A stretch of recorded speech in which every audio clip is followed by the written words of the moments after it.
Or I could have just shown you the actual distribution of wealth in America. An economist asked more than 5,000 Americans how they thought wealth was distributed in the United States. This is what they said they thought it was.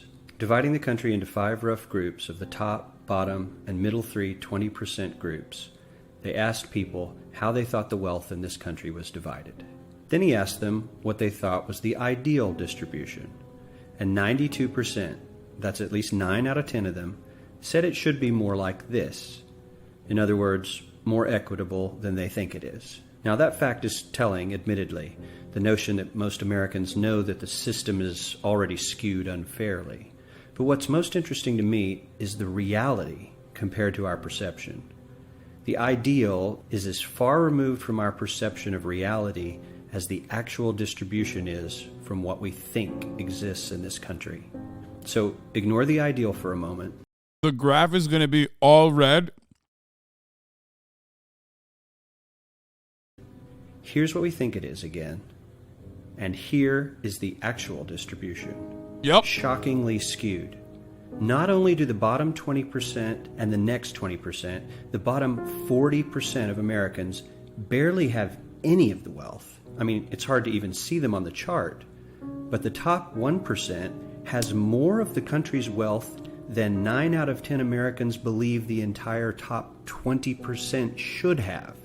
Mind-blowing. But let's look at it another way, because I find this chart... And then there is... The craziest part about this, graph, is that when you look at the top 1% of the 1%, they also own like the majority of this graph. Okay? It gets more insane. The more you fucking look at like the tippy top of the fucking wealth, the larger they own the fucking wealth. It's an unfathomable amount of wealth that they have. That's why we always fucking say, like, the difference between a millionaire who has like $1 million and a billionaire who has $1 billion is about $1 billion. You know what I mean? Like, just like the difference between someone who has $0 to their name and a millionaire is, you know, about $1 million. The difference between a billionaire and a millionaire is insane. Chart kind of difficult to wrap my head around.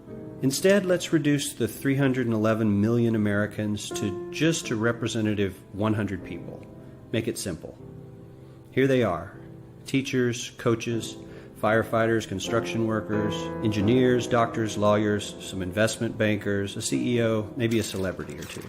Now let's line them up according to their wealth. Poorest people on the left, wealthiest on the right, just a steady row of folks based on their net worth. We'll color code them like we did before based on which 20% quintile they fall into. Now let's reduce the total wealth of the United States, which was roughly $54 trillion in 2009, to this symbolic pile of cash. And let's distribute it among our 100 Americans. Well, here's socialism, all the wealth of the country distributed equally. We all know that won't work. We need to encourage people to work and work hard to achieve that good old American dream and keep our country moving forward. So, here's that ideal we asked everyone about. Something like this curve. This isn't too bad. We've got some incentive. I like that the ideal still has like omega wealthy people, by the way. Like, also, that's not socialism, but it doesn't matter. I mean, this person is doing a good job describing it. But like, even in the ideal, if you ask an American, the fact that they still believe that there is a fucking guy who could be like a feudal serf, it's awesome. Like, it says a lot about the American mentality. Why wouldn't the ideal just be like everyone has enough to live and you know, do whatever the fuck they want to? Why is it that even in a fucking ideal, like, I'm not saying it's an ideal distribution of wealth is not supposed to be a reasonable one. It's supposed to be an unreasonable one. Do you get it? And even then, these motherfuckers cannot even dare to dream, okay? As the wealthiest folks are now about 10 to 20 times better off than the poorest Americans. But hey, even the poor folks aren't actually poor, since the poverty line has stayed almost entirely off the chart. We have a super healthy middle class with a smooth transition into wealth. And yes, Republicans and Democrats alike. Yeah, a million seconds is 12 days. A billion seconds is 31 years. To give you a better understanding of the difference between a billion and a million, it's often better to basically change the dynamic from like money or pieces of rice or anything like that like you can visually comprehend to an entirely different metric. I think that's precisely why what's that famous video? The Tom Scott video is like really prescient and really important, where he basically describes it by showing you length. You know what I mean? Reckfield's video on it is really good too. It's visual, but it basically describes it as such. Chose this curve. 9 out of 10 people, 92%, said this was a nice, ideal distribution of America's wealth. But let's move on. This is what people think America's wealth distribution actually looks like. Not as equitable, clearly, but for me, even this still looks pretty great. Yes, the poorest 20 to 30% are starting to suffer quite a lot compared to the ideal, and the middle class is certainly struggling more than they were, while the rich and wealthy are making roughly 100 times that of the poorest Americans and about 10 times that of the still healthy middle class. Sadly, this isn't even close to the reality. Here is the actual distribution of wealth in America. The poorest Americans don't even register. They're down to pocket change. And the middle class is barely distinguishable from the poor. In fact, even the rich between the top 10 and 20 percentile are worse off. Only the top 10% are better off. And how much better off? So much better off that the top 2 to 5% are actually off the chart at this scale. I'm glad that he basically described it. Like this is what I was saying. It's like, even if you look at the top 1% of wealth, okay, what is it right now? The top 1% of wealth is like what, $500,000 or more?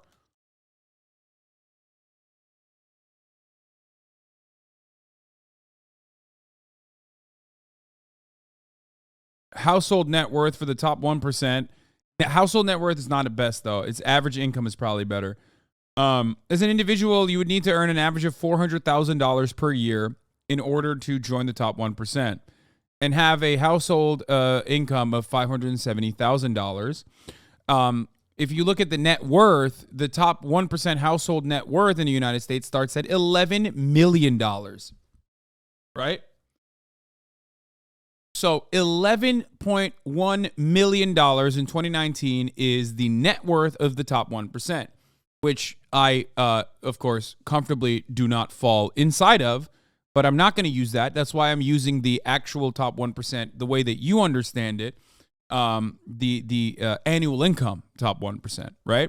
The annual income of top 1% is $400,000. I am technically a part of this, right? As you guys all know.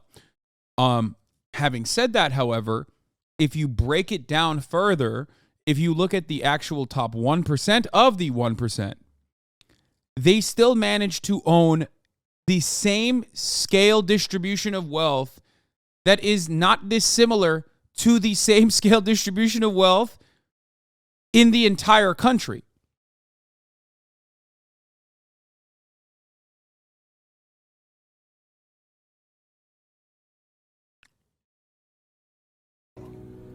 And the top 1%, this guy, well, his stack of money stretches 10 times higher than we can show. Here's his stack of cash, restacked, all by itself. This is the top 1% we've been hearing so much about. So much green in his pockets that I have to give him a whole new column of his own because he won't fit on my chart. 1% of America has 40% of all the nation's wealth. The bottom 80%, 8 out of every 10 people, or 80 out of these 100, only has 7% between them. And this has only gotten worse in the last. And I would say that the line basically is like around here somewhere. And that line is labor versus capital. At this point, it's almost all capital owners, okay? At this point, up to like the 70% line, it's almost all laborers. That's the difference. This is a country that benefits capital owners. This is a country that was designed for capital owners, by capital owners, to protect their interests. That is the difference. If you are a laborer, you are most likely going to fall on this side of the equation. Even with the random number of like the tiny minuscule number of people that don't own capital, but own their own business, or are like a one-man shop, or are like a high-paid laborer, like a doctor or a athlete or a Hollywood celebrity, because they are still, doing wage labor, and their surplus labor value is still being extracted from them. Even if you are in that regard, even if you're there, you are still a tiny percentage. And usually around here, you know what I mean? A tiny percentage of the overarching labor-owning class that owns the majority of the wealth in this country. Yeah, by the way, these are numbers. This is an old-ass video. This is numbers from a decade ago. The distribution of wealth is even worse now. Last 20 to 30 years. While the richest 1% take home almost a quarter of the national income today, in 1976, they took home only 9%, meaning their share of income has nearly tripled in the last 30 years. The top 1% own half the country's stocks, bonds, and mutual funds. The top 10% own 90% of the market, by the way. The top 10% of wealth in this country own 90% of the stock market. The top 1% own 50% of that. Think about that. That is direct capital ownership. That is finance capital. Finance capital and the financialization of every sector of the market in the United States of America has created a system where even back then, 10 fucking years ago, and it's gotten so much worse, 10 fucking years ago, the top 1% owned 50% of the stock market, the top 1% of wealth in this country. I'm not talking about the top 10%, which owns 90%. The top 10% of wealth in this country owns 90% of the stock market. Remember, the top 1% own 50%. The bottom 50% of Americans own only 0.5% of these investments, which means they aren't investing. They're just scraping by. I'm sure many of these wealthy people have worked very hard for their money. But what the fuck? Oh, U.S. wealth distribution for Q4 in 2022. These numbers have changed. In the fourth quarter of 2022, 68.2% of the total wealth in the United States was owned by the top 10% of earners. In comparison, the lowest 50% of earners only owned 3% of the total wealth. Numbers have changed.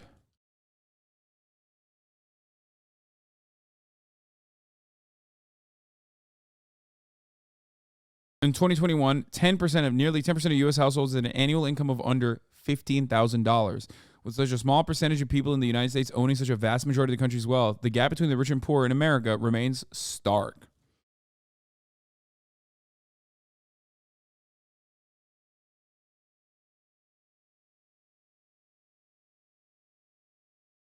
If you had to choose, do you think taxing by net worth and unrealized gains would be better for income versus income from labor? Yes, of course. It would be an equitable and just system. That's why it would never happen. When you are a laborer and not a capital owner, you are basically taxed on your net worth because your net worth is your annual income or what remains of your annual income, which is nothing because everything is going to rent. Everything's going to survival. Everything's going so that you can go back to work in the morning.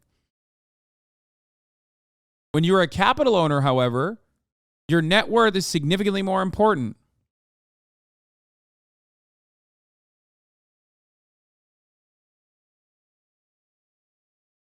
How will this end? Surely it can't go this way for the past 10 years. I mean, think about how it has gone this way for the fucking past however long.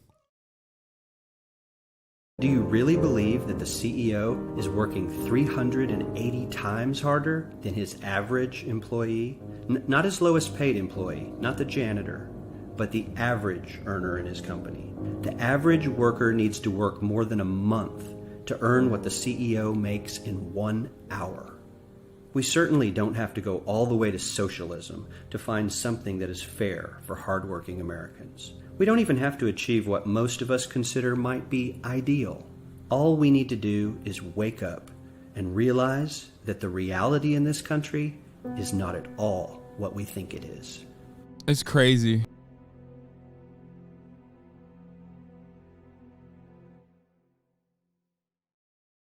How do you convince someone that that thinks that this isn't a problem? Bro, if you look at this graph, if you look at the situation and you don't think this is a problem, I don't know what to tell you. I don't know how you convince someone. They're like, they literally are personally like, no, my lord, I like it. I like the way that things are, my lord. Fucking hell, my lord. Give us the top of the hour ads. I worked hard to fucking pay for my subscription. No one should get gifted a sub, my lord. It makes me feel worse about my fucking situation. What are you doing then? Why are you letting anyone not see the fucking top of the hour ad breaks? Which come at the top of every hour, my lord. And if you no longer want to see those ads, you can fucking work hard and pay for a $5 a day subscription on your own. Or you can get a free one in the form of a Twitch Prime.